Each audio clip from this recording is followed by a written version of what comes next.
Live not by lies, and ye shall know the truth, and the truth shall make you free. The hard left, or the woke, would have us all believe our own truths, that reality is subjective, and that we can define our own existence entirely, independently from the world around us. Of course, that is untrue, and we all know it. The truth is inherent. We feel it even when we can't articulate it, because there is a universal truth.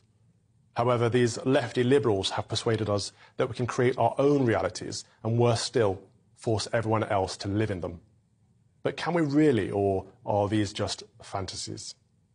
After all, we know that a man is an adult human male, and a woman is an adult human female, even if we don't express it in those terms. Babies and toddlers can tell the difference between a man and a woman, for goodness sake, even if they don't have the language to define it. So why are we allowing people to compel us to lie about such basic truths? To pretend that a man is a woman, or that a woman is a man? Upon glancing at the footage that is now in front of you, this infamous teacher in Ontario, basically, our basic moral instincts tells us that something's wrong. The wig, the oversized boobs, the erect nipples, the tight lycra shorts, and the fact that this person is working with children. When I worked as a teacher, my colleagues would be sent home for dressing like this. So why are we being told to ignore that feeling, to suppress it in the name of progress? What is our first priority, the trans debate or teaching children?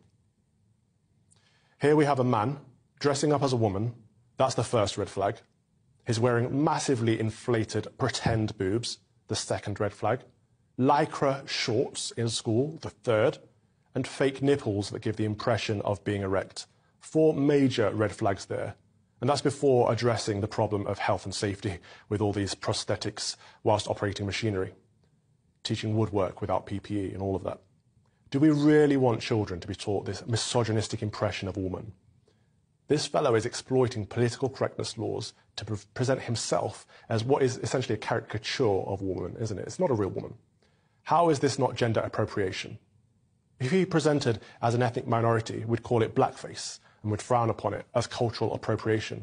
So why is a grown man enabled to present as a woman without any criticism? Canadian law prevents criticism. The Ontarian Human Rights Code protects this individual more than it protects the children in his care, for goodness sake. Although many of you would say that this man has a right to be protected.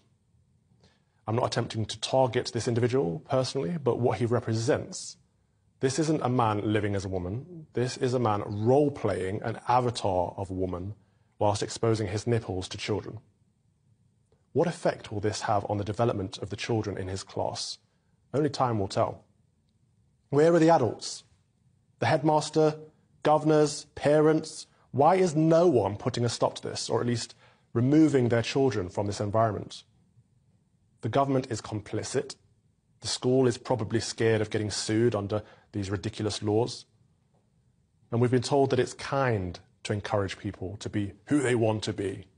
The charitable thing to do, though, would be to offer this man the relevant support that he clearly needs and to get back to concentrating on the students' education and their well-being. It's not possible to be in the wrong body because you are your body. Instead of playing along, we should encourage people to love themselves for who they are, because that's the way that God made them. We were made in the image of God, and mutilating that image is frankly an affront to God. I hope you can join me in praying for this bloke, and praying that we as a society find the strength to do our best to proclaim the truth.